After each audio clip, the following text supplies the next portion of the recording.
I hope you don't wait to give me roses. Please don't take too long to think that you should know me. Please, for real. Please don't wait too long to tell me I'm the shit, yo. See you flourish, looking salty, throwing fits, yo. Welcome to another episode of Opinionated Facts. I'm your host, Drizzle. Today we got a special guest in the building, a fellow podcaster, a fellow creator himself, my guy B.Haywood. How you doing today? Doing great. Glad to be here, man. I like your work. I'm glad to be here. Likewise. And we worked together in the past few times. When I did two or three episodes of Confirm. I recorded it for y'all. Yeah. And how's that going, man? How's the podcasting going, man? Like, talk to me about that, because I know everybody's experience with podcasting is different. I'm taking a little break right now. Life and everything, but it's going pretty good. Just trying to get gassed and figure out a more stable environment of what I'm gonna do it at. I'm trying to find a studio right now, so that's what I'm working on right now. Okay. Now, how did the podcast come about? Like, was it your idea? Was it one of your co-hosts' idea? Like, how? It was all my idea. Just listening to some of my favorites, and I was inspired and decided to start my own. So.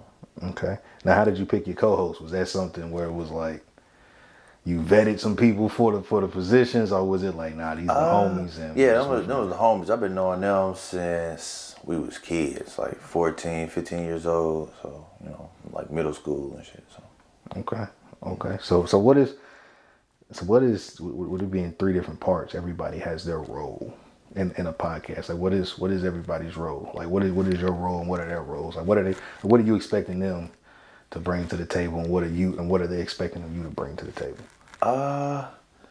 Be honest, it'd be kind of hard for me sometimes because I be doing everything. That them niggas don't do nothing, and they ain't, I don't mean to say nothing bad about them, but they are. I couldn't do it without them because they talk a lot more than I do. I'm more of a producer, and like I set up the questions. I throw them oops and I set up everything. I kind of direct the whole direction of the podcast, and they do most of the talking really. So I couldn't do it without them for real. Okay. So you're Joe Budden. Yeah. Yep. That's the best way to put it. So who's Parks? So there's four parts. I'm Joe Budden and Parks, man. Shit, I'm I'm doing the engineering, I'm pushing all the buttons, setting up the questions, and they do most of the talking for real. So. Okay. Well, as long as that dynamic is good and everybody knows what they bring to the table, they do their part, you do your part. It can and will be a well-oiled machine. What are some of like the trials and like the hardest part about doing a podcast that you've come across over the years? For me, man, storage, man. It's like you talking about gigabytes and terabytes of storage. Like, it's crazy. I stay running out of space. Like, definitely. Damn, I filled up another one. Like, yeah. It's like that's one of the problems. And just managing talent, managing people. Trying to get people to show up and be on time. And some people aren't, I guess, interview ready. So it's like you kind of got to try to like pull it out of them a little bit, So, yeah, and then some people won't let you get a word in edgewise. So, I love it though. I love, and I got a love-hate relationship with it. So. Now which do you prefer? I'm pretty sure I probably know the answer. Which do you prefer? Do you prefer the person who comes on and you kind of gotta, not saying it's pulling teeth, but you gotta like pull the responses out of them? Or do you prefer the person where you ask them one question and that question just goes off into a 30-minute tangent and you're like, dog, I got like 5-7 more questions I gotta ask you. Yeah. And we've been here for an hour and I only got one question in. I prefer the one that you kind of got to pull a little bit out of them a little bit, because as it goes on, you can kind of figure out like what makes them tick a little bit, and you can kind of like learn the questions to get the right answers out of them. But when you got that one person just like passionate about that one thing, like they can go on about that thing forever and ever and ever. So, yeah, I think I'm a little bit of the opposite. I'm kind of like because I shoot from the hip. I don't write shit down. You know what I'm saying? I touch base in the midst of getting ready. You know what I'm saying? They get here, whatever. I get there, chop it up, 20, 30 minutes, whatever. Boom. All right, I'm ready. You know, and I got like 3. And then I go from there. So if they run off on a tangent on one of them 3s, that's perfect.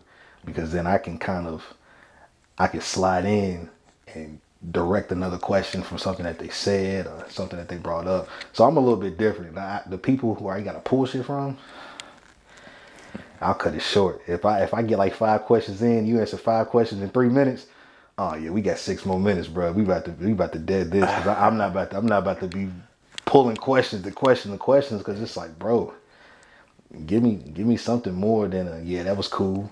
Yeah, I like that. Like, what'd you like about it? You know what I'm saying?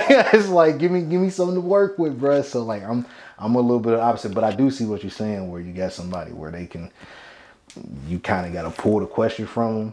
Like they're willing to talk, but you gotta find that right question to ask them, and then it goes from there. So I see what you're saying. I've had those before, and those have been some of the better ones. I'm probably that way a little bit. Yeah, on myself. Yeah, I'm not the too talkative type. Yeah. So. Yeah, no, I completely agree. So you talked about the podcast. Like, how did y'all come up with the name Confirm? Like, where did that come from? Man, me and my homie was just smoking one day, and he just said it, and then we just rolled with it. Honestly, it wasn't nothing profound, or no long, drawn out thing. He just said it, and I was like, okay, let's roll with that. I did a few Google searches. I was like, I don't see nobody, with the name. Yeah, so that's what we gonna roll with. Yeah, and then I stole the whole drops idea from Joe Budden and them. So I started doing that, and everybody loved that shit. I think they love the drops more than they love the podcast. Yeah.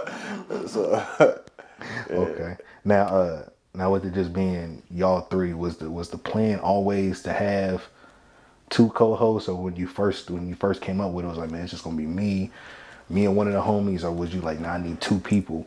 At first it was just me and my homie Black Mike, and then my homie Joey, the white dude, he just jumped in and was like, shit, yeah, I'm gonna be a part of it too. And he kind of one of the best ones. I feel like when we doing interviews and stuff, he asks a lot of the best questions and everything. So he just jumped in and wanted to be a part of it. So okay, no, that's good. It's hard to find people who like, people say they want to do a podcast, but it's hard to actually find people that like really want to do it. Yeah. So I completely, that's dope in that aspect. As far as podcasting goes, like, how do you see, not only just podcasting, but how do you see the content landscape in, let alone Kentucky, but let's say Louisville itself? Like, how do you see the content going on in the city? I'm glad you asked that question. I love where it's at right now, and I see a lot more people doing podcasts now and doing interviews now, and you got Louisville got next. You got I don't know everybody right off the top of my head, but I see a lot of people doing it, and content is king. You know what I mean? Like, content is real important, and I see a lot of people moving towards online content, TikToks and Reels and all of that. All that's just important. Yeah, no, for sure. Yeah, no, it's definitely grown over the years as far as podcasting and people doing YouTube shows and music shows and TikToks and Instagram and all that type of stuff. Live performances. I see a lot of people doing that. Yeah. I've seen a lot of pop-up shows and people doing here, people doing functions there, people just doing a party and having a show at the end of the party or before the party or whatever. I've seen that a lot over the past, especially since the pandemic's kind of, can we say it's gone away? Like, I haven't seen, I don't watch the news every day, but even when I would glance at the news before the war, everything was COVID. The war popped up. I ain't seen a new variant in months. At one point it was a variant coming every 2 weeks. I ain't seen a new variant since early February, late January. Last one was Omarion, man. Yeah. I'm a crying. Yeah, I ain't seen nothing since. And the war popped off. This like shit, COVID gone, bro. The war came, he left. Man, clubs back open. Dining rooms back open. Mask mandates is gone away. Like it's. I ain't gonna say it's gone. I ain't gonna say it's over. Except in New York, they need to get rid of that. Let Kyrie play. No, they did baseball. Baseball. Yeah, the Yankees and Mets. I did hear about that. Yeah, the Yankees and Mets said, "Hey, bro, we billionaires. You better. We got players on the team who ain't vaxxed, and we about this money. So just in time though. Yeah, so it's like, hey, Mayor Adams, don't lift that mandate, bro. Stop playing with us, because I'm pretty sure that the Yankees and Mets, they do a lot of funding in the city of New York. I think the owner for the Mets is worth like $11 billion, bro. Like that's you know what I'm saying? That's money talk. Mm-hmm. Baseball, old money. Yeah. So if they say, hey, we gotta change this rule so we can get this money. We're gonna change this rule so we can get this money. And a little part of me feel like Kyrie always knew that when baseball season came around, I was gonna be able to hoop. Like I feel like because the way he never wavered. Yeah. Like nobody around him ever wavered. I feel like everybody knew except for James Harden. Mm-hmm. Nobody wavered. Durant stayed even killed. Nash, everybody was like, we'll be all right. We'll be all right. You don't see him put too much pressure on him or mention that he's his own man. He got it, bro. He's good.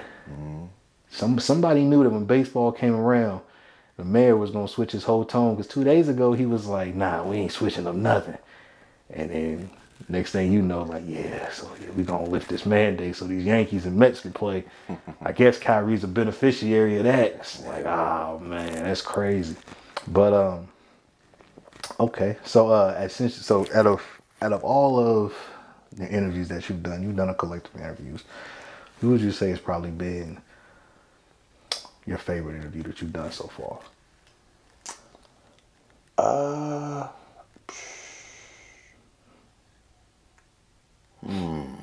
That's a good question. It probably had to be the Sully interview, just because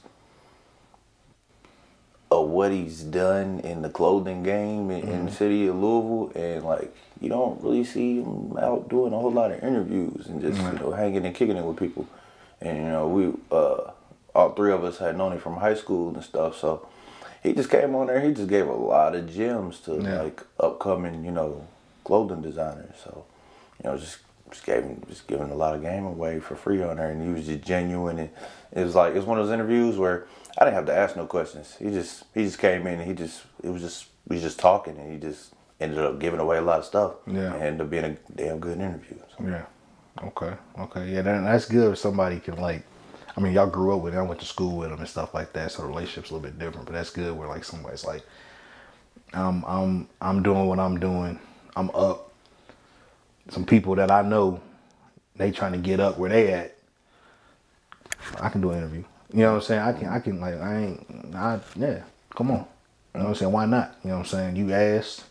It's an honor. You know what I'm saying? Everybody don't get asked to do interviews. You know what I'm saying? Like some people don't get that request. Some people for these larger platforms, you would think that they get asked to do these interviews. They don't get asked. They pay for a spot to be interviewed. Yeah. So it's different. You know what I'm saying? Versus when somebody like, hey, bro, I would like to interview you, and then that person looking like, all right, bet, like let's run it. You know what I'm saying? I know you. We got a good rapport. Y'all cool niggas.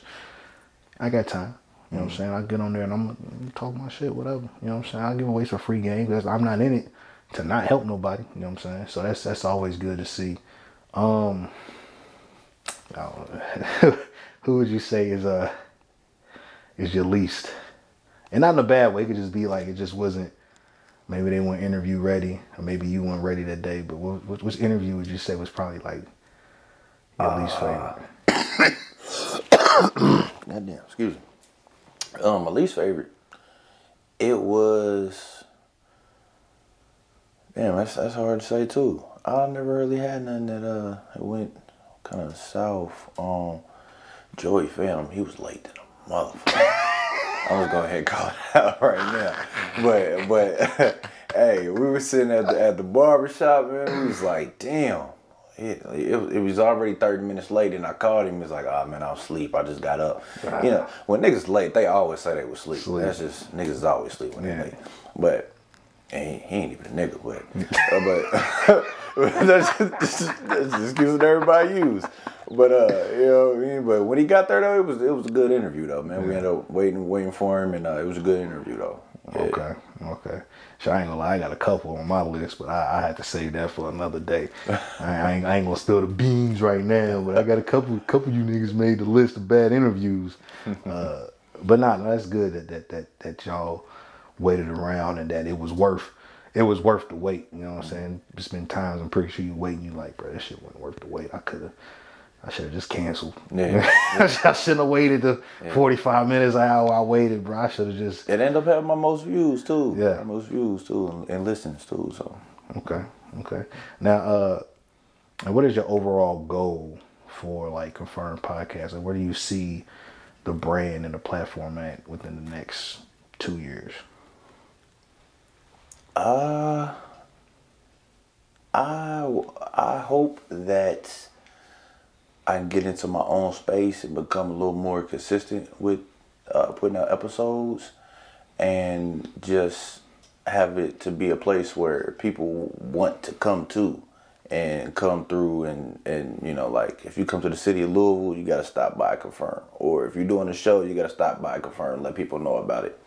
So I want to try to build it up to like a safe space where it's like people feel like, oh, I gotta go there and tell people about what I got going on. Okay. And, you know, chop it up with the guys. So, I want to try to just keep on building, man. Just keep on building. Okay. Now, do you just want to do the podcast, or you got like a whole vision? Like, I want to have multiple shows. I want to have multiple podcasts. I want to have multiple entities that are under the Confirm umbrella. I want to start working on a network. You know, I've been behind the scenes. I've been like kind of coaching my homies and like working with them on podcasting a little bit. So, cause they want to get into it, and I don't know. They feel like I got a good product and I know what I'm doing or whatever. So, you know, they want to know how I did it. So I've been like working with them and recording them, and we ain't putting nothing out yet, but I guess they trying to, find themselves before they start putting stuff out. So, yeah. The advice that I would give them to find yourself is to put it out, because people will tell you.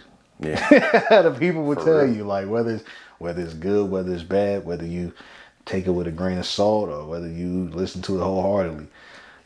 Putting it out there, somebody is gonna let you know, like, hey, no, or yeah, you know, it's like some even if it's just one person, it can be one person, it can be a collective of people. The public will let you know. I think that's the best way to kind of gauge who you are when you're doing something like that, because you're yourself, but you also have to be like a personality. You know what I'm saying? Mm-hmm. You have to know what works and what doesn't work. Mm-hmm. And the best thing you can do is put it out there, bro. The way I look at it is like, man, everybody got to start from somewhere, and everybody's first 10, 15 episodes, once they get hundreds, 200, 300, 400 deep, 85 deep, whatever, you go look back at their first 10, you be like, it's not the same product.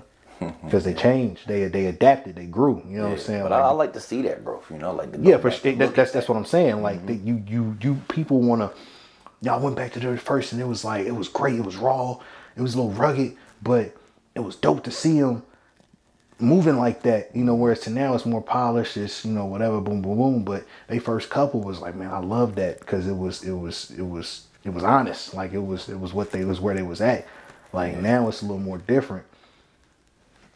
It's fine, but some people like to, you know, go back and look at the old stuff. So my advice would be, bro, just put that shit out there, bro. Mm-hmm. You know what I'm saying? Go ahead and start, bro. You know what I'm saying? You can change the name. Yeah. And I think that's what I think the mistake people make when they make content is they see the people that they like. You got your Buttons, you got your $1 million worth of game, you got the Drink Champs. Like, you see where they are right now. Mm. And you're like, damn, I want my shit to look like that. Or, damn, I want my shit to sound like that. Or, I want my logo to look like that. I want all this stuff that they got, the glitz and glamour that they got. for my stuff to look like that, episode 1, you go back to episode 1 of they shit, it don't look nothing like that. Yeah, it don't. Because it don't start out like that. You feel me? But people, they looking at, man, I watch Joe Budden all the time. This is episode 492. I want my shit to look like that. Bro, they 492 episodes in. Yeah. You're exactly. 0 episodes in. Like, Hey, I'm not saying you can't, but you gotta be real, because you don't know what you're doing yet unless you've already done it. If you've done it before, cool. But if you're just getting into the space, I don't like it. My setup ain't the same. What I got, my equipment ain't the same. Yeah. My unit of people around me ain't the same. Like I don't have a crew. I'm the crew. So it's not gonna be everything. It's not gonna look like that. It's not gonna sound like that. It's gonna be different to start out. Yeah. I can work my way up. Yeah. My first episode not gonna look like Joe Budden episode 387. Yeah, Joe Budden was horrible when he first started. I mean, he didn't have a name when he first started. Yeah, I'll name this podcast later. Yeah, so. And it was that for like 2 years. Yeah. It was that for like 2 years, and it was like if you go back, like the Joe Budden, if you go back to his YouTube channel, it's Joe Budden Network. It's always been that. But if you go back and look at it, it's content up there, video, vlogs and stuff from like 08, 07, like him sitting in front of a camera with a microphone, like a long time ago. Yeah. Like that was his first episode. It don't look like that no more. Like you see the transition. You see that even when he got Rory and Maul, they was in a little studio, a box studio thing. It was 3 seats and it was just one camera. Yeah. On down on them. There was no parks in there. You know, now it's totally different. But people don't do their research. They don't see that. They think it's always look like that. No, if you build it, they will come. If you build it, they will come. Yeah. No, that is a fact. You build it, they will come. And I think staying consistent. Is that something that you struggle with as far as staying consistent? Oh yeah, definitely stay with struggle. I struggle with staying consistent. That's my biggest it's my biggest problem. Like we just work on the consistency and get it there, then we be alright. Cause it's crazy, we got actual. It's crazy to say this out loud, but we got actual fans. Like people are still listening to shit, even though we ain't putting it out. I'm like, damn, still getting views, I'm still getting listens, and you know, people still listening to it. So can't let the fans down. I gotta stay consistent. Yeah, no, for sure. I've learned that over the years as well. It's like it's. I didn't touch my YouTube for months, and it was still getting a little traction. I was like, I ain't put out nothing in about 3, 4, 5 months, and I'm still getting subscriptions and views and likes. And I'm like, when they like it, they like it. Yeah, for sure. And they'll find other people. And eventually, you'll find new people come across, and things of that nature. Now, have you thought about for yourself? Now, you spoke about tapping in and maybe helping other people and building a network, but have you thought about for yourself doing your own like show, your own podcast? Like, have you just thought about something specifically for you where you like, where it's easier? Because when you have a team, I've had a co-host before, time's got to match up, right? Schedules got to match up. So you might be free on one day, they not free on the other day. You know what I'm saying? It's a lot of moving parts. So it's hard to all get on the same page, especially as you get older. Responsibilities change, kids, whatever, jobs, whatever. Everybody's responsibilities and stuff changes versus we was all in high school and college and we got all day. We get out of class, I'll skip class. You know what I'm saying? I might go to class. I might not go to class first 2 weeks of school. I'm podcasting, whatever. But different responsibilities as time goes on. So, have you thought about potentially having your own podcast, your own show, just so like I can stay consistent with this and I can still build a brand? I never thought about having my own show per se, but I've really considered kind of like just stepping behind the scenes and just like doing other people's podcasts. Like, excuse me. I don't have to be the face. Like as long as I'm contributing, that's all that matters to me. Like I could be the audio guy, the video guy, the sound guy, or whatever, you know, behind the scenes of somebody else's product and help somebody else's product grow and thrive just as well. You know, I just want to be a part of it and, you know, like see it become a success. Like I really believe in the podcast game. The podcast game is like, I think, still ahead of its time, honestly. And it's like, even though a lot of people is jumping into it, it still ain't reached its full potential yet, I don't think. So. Okay. Now, have you considered, and I know you said you've been behind scenes, you've been working with people, have you considered collaborating with other content creators and podcasters, like maybe doing a mashup show, or they come on yours or you go on theirs? Like, y'all, have you considered doing that? No, I haven't really thought about it, but I'm open to it. So, anybody want to work, let's work for sure. Okay.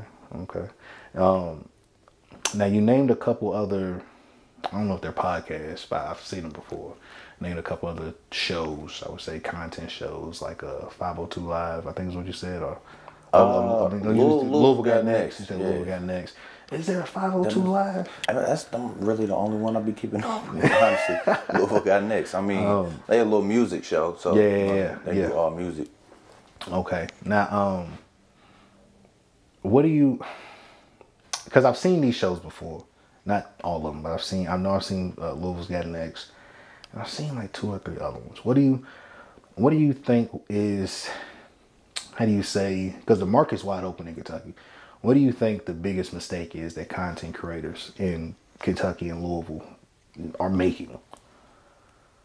I think it is that they don't team up and they don't link up, honestly. I think we should do a lot more than that. Like, if I'm good with the camera and you're a good personality, or a good audio guy, we should all come together because we the best of the best. We should Avengers this shit. You know what I'm saying? Like, you know what I'm saying? Megazord, Power Rangers and shit. For real. You know what I'm saying? If one knows how to like build traction and get the followers or listeners or whatever, it's like everybody should come together and do their job, throw alley-oops, going on each other's shows, all that type of thing. So we need to get some of that going in the city, in the state, yeah, because it's more than just Louisville, Yeah. Now, why do you think it hasn't came to that? Because you see it. I mean, I don't want to say like Kentucky is like a hot box, but the city of Louisville over the past 2 years musically has blossomed. I mean, it was a couple years ago where we was one of the hottest universities in the country. Like every sport, baseball, softball, the swimming, track, men's basketball, women's basketball, football, everything was hitting. Like soccer, men's, women's, like we was elite across the board, with George and Rick and Charlie and everything was going on with the campus. So the city, for at least the past decade, in some aspect, whether it's been sports, collegiately, or it's been music, has been on fire. And for some reason, it's like the city is I don't want to say the city is plateaued, but it's like it's something that's keeping the city from, I say, reaching its full potential. Like, what do you feel that is?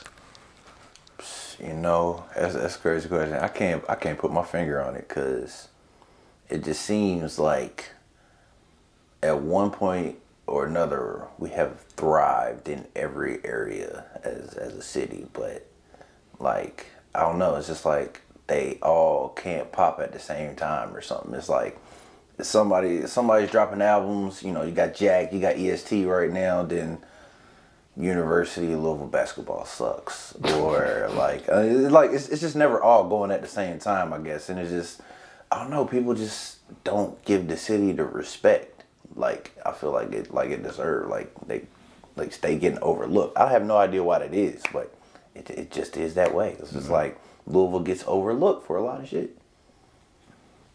I can see that. Yeah, I don't know why.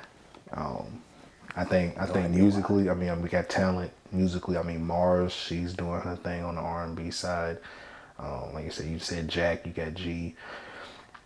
The music is there.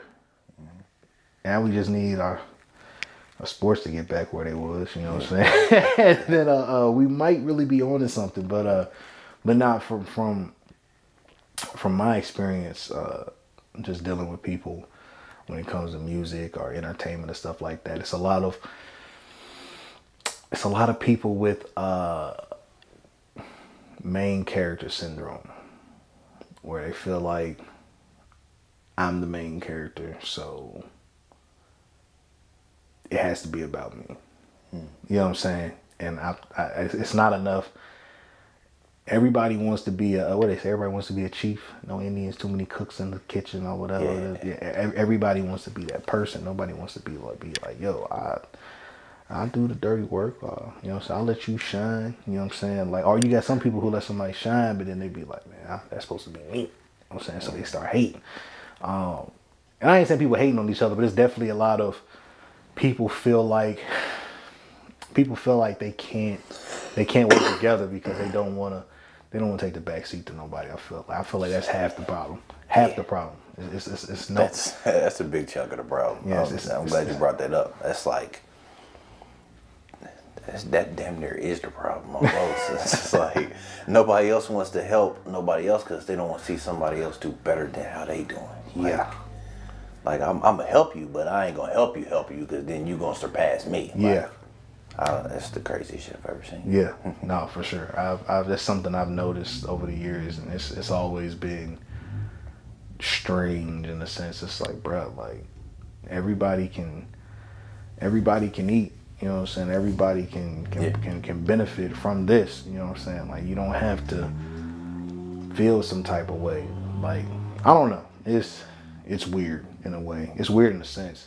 It's crazy because there's no reason why Louisville shouldn't be operating like a New York or, you know what I'm saying, or Philadelphia or, you know, Miami or, you know what I'm saying, Houston or Dallas. I'm not saying we're not the size of Atlanta. Like, Louisville is equivalent to the size of Atlanta. Like Atlanta, Louisville, Cincinnati, Memphis, St. Louis, like they're all relatively same size city-wise. You know what I'm saying? Facts. But you can tell the separation and the difference how those cities are. You know what I'm saying? You can see it. You know what I'm saying? Every city has their trials and tribulations, of course. But you can see it's just not. Louisville's a city, but a lot of it is small town minded. Yeah. You know, so it's a lot of small town mindedness going on in the city of Louisville. Other places don't necessarily have that. Yeah.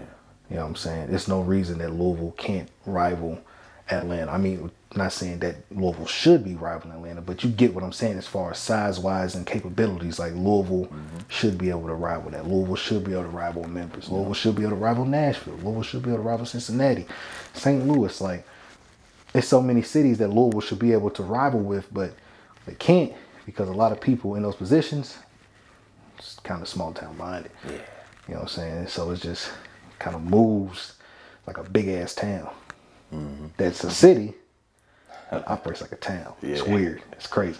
That's great with it. But yeah, you got any shout outs you want to give? Shout out to my co-hosts, Bully Man Mike and Joey Fades. Joey came up, you know what I mean, with the barbershop, Hillview Barbershop. I don't know the address. Look it up. You know, he giving fades all day. You know, you know, shout out to them. Shout out to my moms. You know, the reason I'm here, and shout out to all of the listeners of Confirm. I appreciate y'all. Okay. Yeah, man, I appreciate you pulling up. Like I said, I've worked with y'all a while ago. Like I said, I fuck with the show, fuck with the content. Yeah, bro. I just appreciate you pulling up. It's hard to get people to pull up sometimes. You feel me? You can't always pull up on them. Sometimes you're like, man, you gotta pull up on me. You know what I'm saying? I appreciate you pulling up. But shit, it's been another dope episode of Opinionated Facts, and we out. Peace. Peace. I hope you don't wait to give me roses. Please don't take too long to think that you should know me. Please, for real. Please don't wait too long to tell me I'm the shit, yo. See you flourish, looking salty, throwing fits, yo. Then you bury, getting lonely, wanna miss, yo. Get from around me, you clowny, you looking needy, yo. I hope you don't wait to give me roses.